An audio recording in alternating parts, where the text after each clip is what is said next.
Bonsoir à tous, bienvenue dans 365, une vidéo par jour pendant un an. Abonne-toi, like, commente, bien évidemment. Verrouille ton écran, fais tes 10 000 pas. Je regarde même plus, l'objectif pour dire ça, quoi.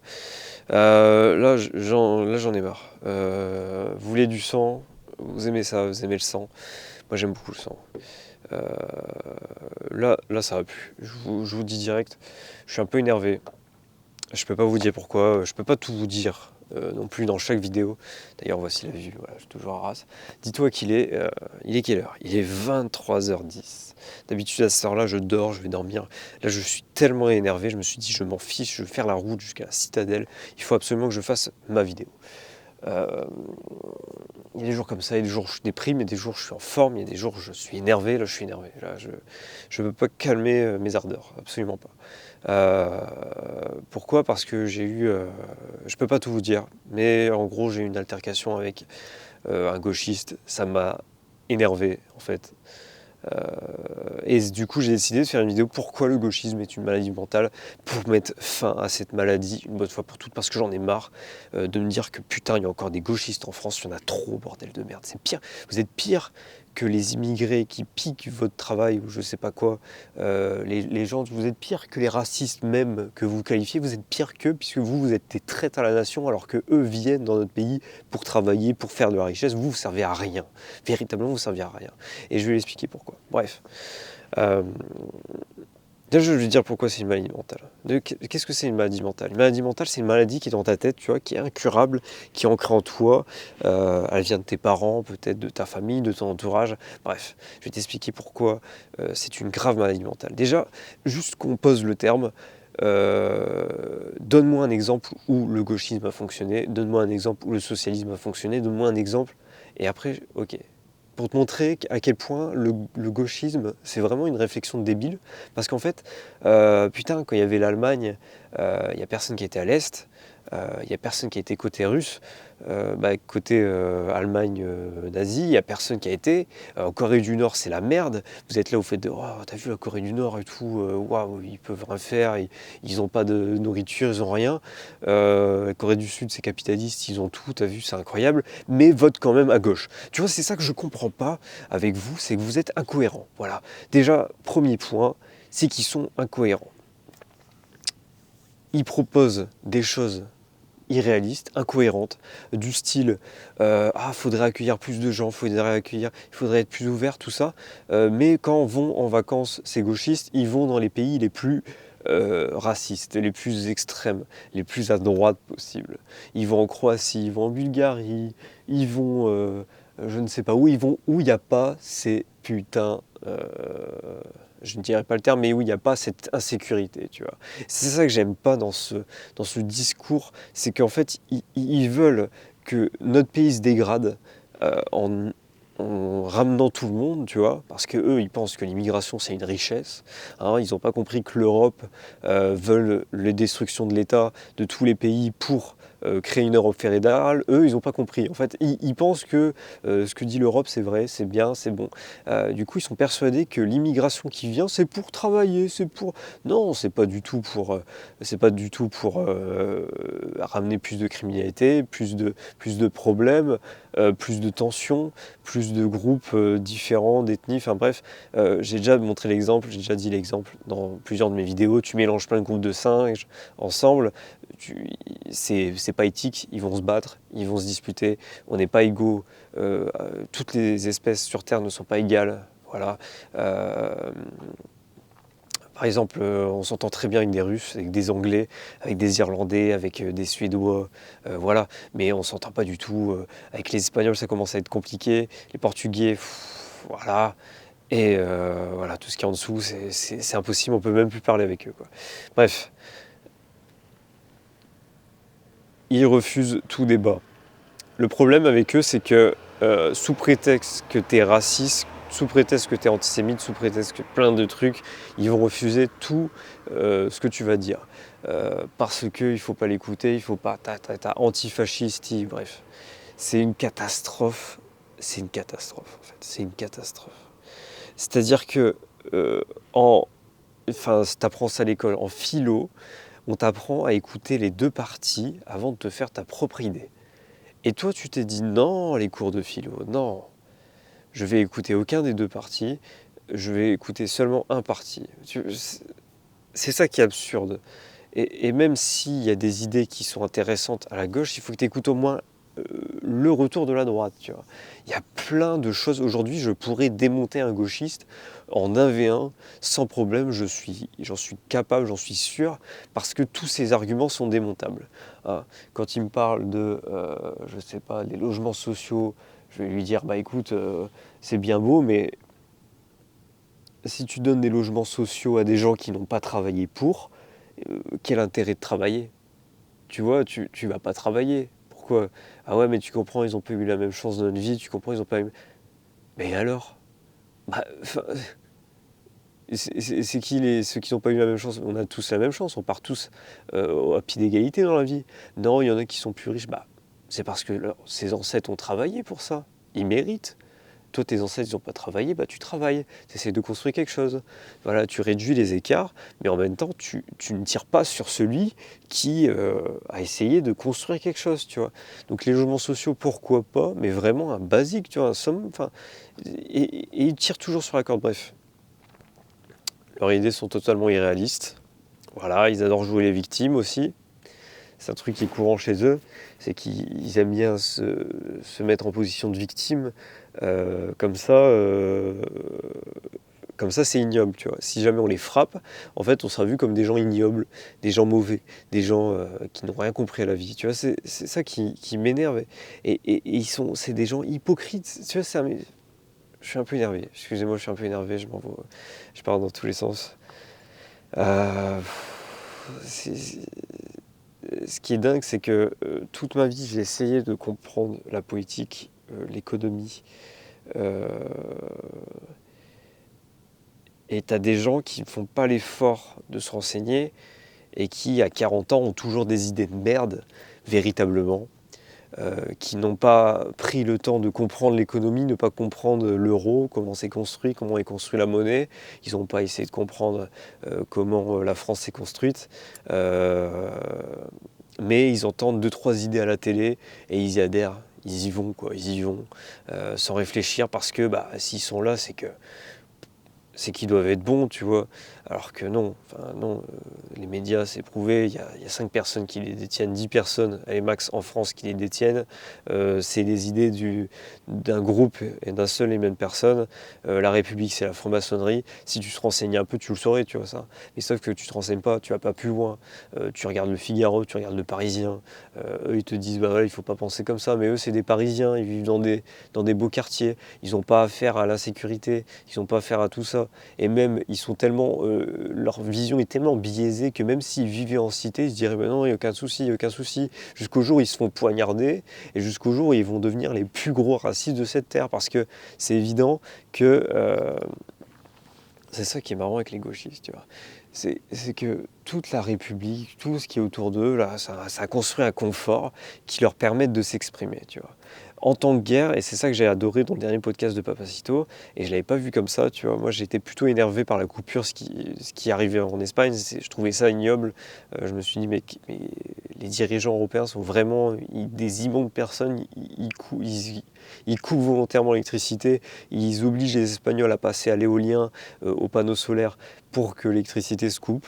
Ils coupent les barrages, ils enlèvent les barrages, ils enlèvent véritablement les sources d'approvisionnement d'énergie fiables pour donner des sources d'énergie non fiables. Et c'est pour ça qu'il y a eu ce qui s'est passé en Espagne. D'ailleurs, je ne sais pas s'il y a eu un retour, mais bon, ils ont mis du temps à enquêter. Normalement, c'est assez rapide d'avoir le résultat, la conséquence de ça. Et d'avoir réponse en tout cas, et ils l'ont toujours pas eu, ce qui est un peu symptomatique de ce qui se passe en Espagne. Et je pense que délibérément, la coupure de 12 heures en Espagne est provoquée et voulue et a été, en tout cas s'il n'a pas été voulu à l'instant T, elle a été orchestrée en supprimant les barrages, supprimant comme nous en France, en supprimant le nucléaire, en supprimant des choses. En fait, le but de l'Europe, c'est d'appauvrir le plus possible les pays, pour nous laisser que le choix de rejoindre l'Europe fédérale. Voilà, après ce qu'ils vont faire là-dedans, je ne sais pas, mais pour le coup, il y a une volonté, ils détruisent volontairement notre pays pour qu'on rejoigne cet état. Dis-toi que dans ma vidéo, qui est juste ici ou là, ici, je dis que c'était très simple de rétablir la paix dans un pays. Regardez un pays comme le Salvador qui a très peu de moyens, qui a réussi à enfermer tous ces gangs, à rétablir la paix. Deuxième pays le plus sûr du monde. Voilà, il y a des investissements qui sont faits, il y a des salaires qui sont augmentés. Voilà. En fait, quand on veut, on peut. Quand on veut, on peut. En France, on n'est pas le Salvador. On peut construire bien plus que Salvador.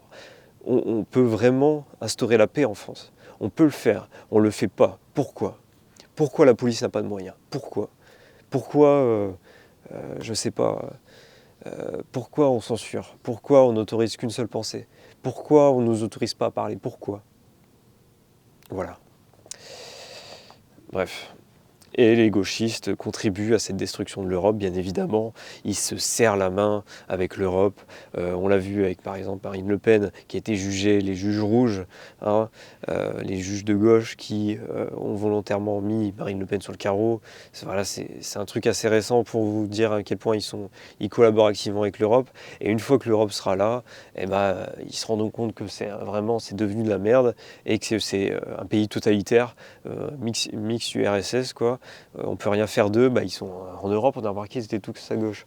Écoutez, on n'a qu'à faire un URSS 3.0, comme ça au moins, ils auront ce qu'ils voulaient. Et comme ça, on les réduit en esclavage, bref. Le gauchisme, c'est vraiment... Il n'y a rien qui va, c'est une catastrophe. C'est une catastrophe. En fait, ils sont persuadés, aussi, ça c'est un truc qui est purement gauchiste, c'est jamais de leur faute. C'est jamais de leur faute. Ça, c'est insupportable. C'est toujours le capitaliste, c'est toujours l'État, c'est toujours un autre, sauf la tolérance. La tolérance, c'est pas les Arabes, c'est pas les Noirs, non, surtout pas. C'est toujours les autres. Hein. Et puis quand tu les regardes, tu dis, mais tu t'es vu, toi? T'es là, t'as de la bidoche. T'es là, qu'est-ce que t'as accompli, toi? Oui, t'as un diplôme, tu travailles en banque, super, génial, bravo. Mais qu'est-ce que t'as construit des entreprises? Tu t'es construit, t'as construit un physique, t'as construit une famille, t'as construit quelque chose? Non. Et puis ces mecs-là, tu les vois, ils sont tout le temps en dépression. Tu vois ces mecs-là, mais c'est marqué. En plus, t'as des études, même si on n'a pas besoin d'études pour ça, on le savait déjà. T'as des études, les mecs qui votent extrême droite, qui sont racistes, entre guillemets, parce que c'est pas du vrai racisme. Hein. Mais bon, si vous dites qu'on est raciste, allez-y. Il n'y a pas de souci. Moi, je suis bien plus heureux comme ça. Eux, ils sont pour la bien-pensance, pour tout ça, et puis ils finissent en dépression. Parce qu'en fait, c'est complètement incohérent, tu vois. C'est complètement incohérent parce que, ah ouais, non, mais tu peux pas, c'est raciste, tu peux pas dire ça, ça. Et puis à la fin, comme en Angleterre ou comme en Belgique, t'as 80% de musulmans contre 20% de natifs, et là, t'es complètement remplacé. Et oui, c'est pas une théorie complotiste. Là, tu es complètement remplacé. Et là, tu vas voir comment ça va se passer avec eux. Parce que eux, ils sont beaucoup plus extrêmes que toi, tu vois. Tu vas en Afrique, dans n'importe quel pays, ils se détestent. Entre voisins, ils se détestent. C'est une catastrophe. Comment dire, là, ils se soutiennent parce qu'ils sont entre minorités, tu vois. Mais le jour où ils seront au-dessus de toi, mais ce seront les premiers à te trahir. Mais regarde, et encore, on a encore la preuve, j'ai encore une preuve parce que si tu regardes Louis Boyard, ce putain de suceur de bite, Louis Boyard, ce mec-là, il s'est représenté, je sais pas, pour une mairie, je sais pas quelle circonscription de merde, pro-gauche, et il n'est pas passé. Il n'est pas passé parce que, qu'est-ce qu'ils ont dit? Ces fameuses minorités, hein, c'est pas des minorités, c'est des Arabes, des Noirs, il y a rien, arrêtez de parler de minorités, c'est vous les racistes à les qualifier de minorités, bref. Qu'est-ce qu'ils ont dit? On va pas élire un blanc. On va pas élire un blanc. Mais comment tu veux qu'on se représente à travers un blanc? Ils sont noirs et arabes. Comment tu veux qu'ils se représentent envers toi? Tu vois pas? Ils vont élire un islamiste, quelqu'un qui pratique l'islam, parce que c'est des islamistes, tu vois, ou un musulman. Mais ils vont pas élire Louis Boyard avec sa gueule de catholique. Tu vois pas ce que je veux dire? Mais ça, vous ne savez pas.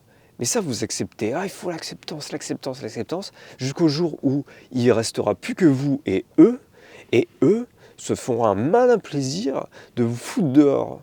Et j'en suis persuadé, et c'est le cas en Angleterre, il y a des maires musulmans, enfin bref. Mais vous me voyez comme, allez-y, voyez-moi comme un raciste, il n'y a pas de souci. Moi j'étais un gauchiste écolo avant aussi, j'avais un vélo pliant. Moi quand je fais des choses, je le fais avec conviction, tu vois. Et je me suis rendu compte qu'il y avait énormément d'incohérences. Et je dis mais je comprends pas en fait, parce que là on me dit de pas manger de viande, mais le problème c'est que je suis sous-nourri, je me sens faible. Et en fait ça m'aide pas de pas manger de viande. Pourquoi vous encouragez quelque chose qui m'affaiblit? Moi ce qui compte, pour moi ce qui est plus important en tant qu'homme, les principes fondamentaux de l'homme c'est de se développer, de devenir meilleur, de construire des choses. Moi, si je suis vegan, je suis désolé, je n'arrive à rien construire. Je suis faible, je me sens faible. Et moi, je me suis dit, c'est pas possible. Et après, je me suis rapproché de Dieu, de la parole de Dieu. Et là, j'ai lu la Bible qui, je rappelle, pendant 2000 ans a existé. 2000 ans, un livre qui a dicté des nations, qui a construit des choses magnifiques. Même si tu ne crois pas en Dieu, voilà, c'est ton problème, tu ne crois pas en Dieu. En tout cas, c'est un vrai livre de développement personnel, puisqu'il t'oblige à rechercher le bon, l'amour autour de toi, se développer, enfin, être quelqu'un de bien et quelqu'un de fort, apporter de la force à ton église, apporter de la force à ta communauté. En fait, je ne sais pas si tu comprends, mais la Bible, même si tu n'y crois pas, pour les préceptes, c'est formidable en fait. Et dès que j'ai suivi ces préceptes, c'est-à-dire manger correctement, dans la Bible on dit que tout ce qui est sur terre est bon pour l'homme. Les véganes te disent que non. Tu vois, c'est à partir de ce moment-là, c'est que soit on se prend, soit on est, alors un catholique te dira, soit on est supérieur à Dieu, et c'est véritable, c'est vrai, on se sent, là, pendant ces 20 dernières années, j'ai l'impression qu'on se sent supérieur à Dieu. Soit on se sent supérieur à Dieu, et là on tombe, enfin, si on rattache ça à la République, qu'elle soit franc-maçonne, c'est cohérent. C'est cohérent. Si on se dit que la République est franc-maçonne et créée par la franc-maçonnerie, et que c'est dirigé par des francs-maçons satanistes, c'est cohérent. C'est cohérent. Je vois une cohérence. Mais imaginons, on enlève toute spiritualité, même si, imagine bien que quand tu as plein de milliards sur Terre, c'est plus l'argent qui t'intéresse, c'est d'autres choses. Aldostérone, je recommande sa chaîne YouTube, elle est très intéressante. Il te dit que toi, tu n'as pas d'argent, donc tu cherches l'argent. Voilà, tu seras toujours un esclave de l'argent. Mais imaginons que tu as tellement d'argent que l'argent travaille pour toi, tu fais travailler des gens avec ton argent. Qu'est-ce que tu cherches après, une fois que tu as tout? Tu cherches quoi? Les grands de ce monde cherchent à nous exploiter, ils cherchent à nous exterminer, ils cherchent à faire des choses, de diverses choses, de l'ordre de, tu vois, la liste de Jeffrey Epstein, tu vois les sorties, les soirées de P. Diddy, c'est le genre de choses que les milliardaires font quand ils ont tellement d'argent qu'ils ne savent plus en quoi faire, ils font n'importe quoi, ils font des trucs interdites, littéralement, des choses qu'on ne voudrait pas savoir. Je ne veux pas, je sais, j'ai dû me renseigner pour savoir ce qu'ils faisaient, et voilà, mais je veux pas être mêlé à ce genre de choses, je préfère être droit, suivre la Bible, être droit, être quelqu'un de bien, et rendre fier ma famille, et être un homme bien, plutôt que être un franc-maçon encore pire, un gauchiste qui se laisse influencer par de la politique de franc-maçon. Tu vois, c'est le summum. Et c'est pour ça que le gauchisme, pour moi, c'est de l'incohérence pure et dure. C'est qu'en fait, ils ont créé une sorte de religion. C'est devenu une religion. Tu ne dois pas être raciste, tu ne dois pas être antisémite, tu ne dois pas être homophobe. Sous prétexte de la bien-pensance, je vais t'interdire de t'exprimer, je vais t'interdire de rouler en voiture parce que c'est l'écologie, je vais t'interdire d'avoir du liquide parce que l'euro numérique. Tu vois ou pas? Tu comprends maintenant? Tu comprends maintenant? Réfléchis 5 minutes, t'arrêtes pas de dire que les radars, ils sont là pour faire de l'argent à l'État. Pourtant, quand ils sont sortis les radars, qu'est-ce que vous disiez? C'est pour notre sécurité. C'est pour notre sécurité. C'est une maladie mentale. C'est vraiment une maladie mentale, bref. En fait, tous ces arguments-là, tous ces arguments d'un gauchiste sont démontables. Et à un moment que tu arrives à tout démonter, la dernière phrase qui va te sortir, c'est « Ouais, mais de toute façon, t'es un raciste, tu vois. » Bon, bah, de toute façon, je suis raciste. Bon, bah, ok, je suis raciste. Ça marche. Je suis raciste. Bref, j'ai été un peu énervé ce soir. Merci d'avoir regardé cette vidéo. Abonne-toi, like, commente. Je vais retourner chez moi, je vais bien dormir. Demain, je vais aller à la plage. Je vais m'amuser.